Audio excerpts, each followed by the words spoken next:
Greetings, conjured ones, and welcome to Dead Conjurer TV. I hope you're finding these YouTube videos rather helpful. Well, to kick us off into the Halloween spirit, I have a book for us to have a look at today. Oh, not this one. This one's a little bit too... a bit too advanced. Let's try for some light reading this time. The Witch's Bible. Automatically you judging witches, because you know they did that in the 16th century. It was first recorded, I believe, in the 14th century.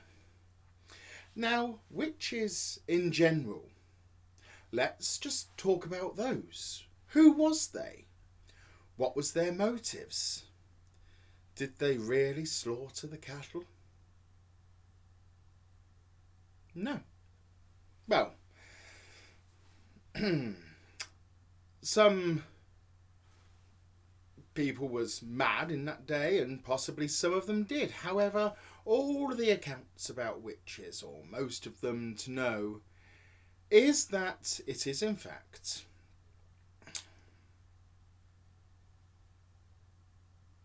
a little bit more to it. So let's just, without any further ado, let's just go into what a witch is. So we know them as having a pointy hat and riding on a broom and making potions from a cauldron.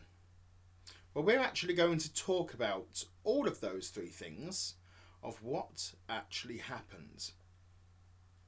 Now, we know that women haven't been in work for as long as what men have been in work. However, what they could do was they could make brew, which would be ale, out of the wheat and the harvest from the crops from a successful year of harvesting. However, they was not allowed to make money from this. The money would go to the parish. But everybody would pile up to get some brew. Now, how would they know that the brew is available? Because this is back in the day when there was no, not usually any fresh supply of drinking water, and also, taverns was very popular because that was the only place really you can have a drink and a meal in one glass, because it was very strong back then, almost given the name as a witch's brew. But let's just go a little bit before we get to that. How did people know that the brew was ready?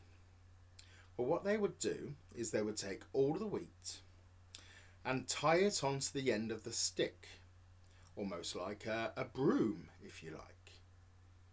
They would hang it above the door, and that would symbolise that the brew was actually now ready.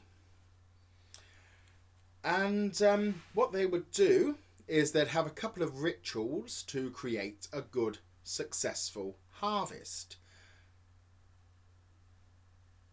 Sorry, ignore the little spirits going along there. They've been trying to put me off. This is like the third upload I have done so far because they just keep playing. Well, thank you for putting the light back on. So, sorry, where was I? Oh, yes. So what they would do with the broom is they would put it between their knees and they would jump really high.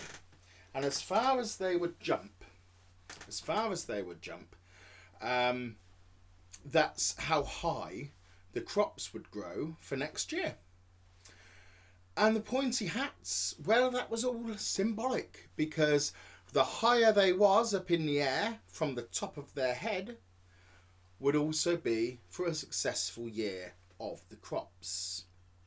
Now, we do have another book here of, where did I put it? Another book, actually it says it in this one, I believe. So we've got, oh yes, that's correct. Sorry about that. Yes, so what they would basically do is they would be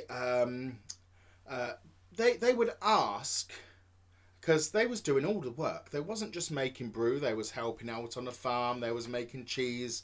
They was making butter. They was making all sorts kinds of things, and they thought they deserve a little bit of recognition, or at least a bit of a payment for it. And they then said they told them, and as soon as they was asking for what was rightfully their money, as soon as they was asking for that, it was literally a case of, sorry, I just feel like a bit of a presence around me for some reason. But yes, as soon as they started asking for a little bit of the income from the men, that was when the whole conspiracy of witches, and the first report was, oh yes, she damaged my crops and I knew she was going to have a good harvest because she was flying around her own husband's farm, flying on that broomstick. So that's how good those crops are going to be.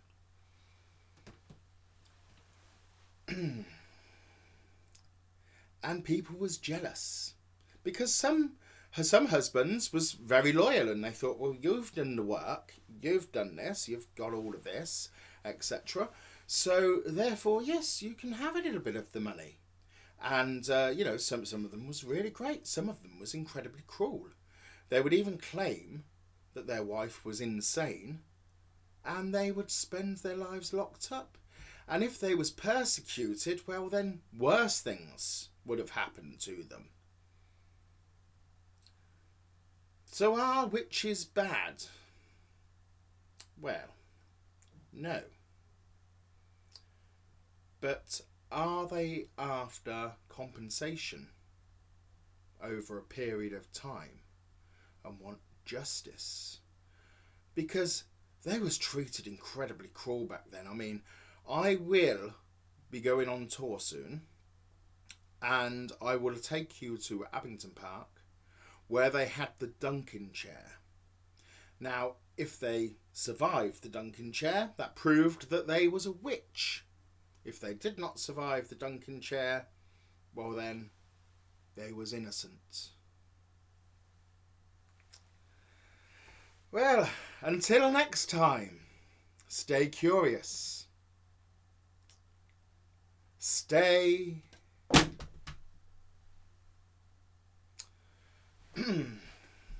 Sorry. It is awful living in a haunted house, you know, especially when they all play up. So, until next time, stay curious, stay haunted. Not you, you can bugger off. And stay illusioniste.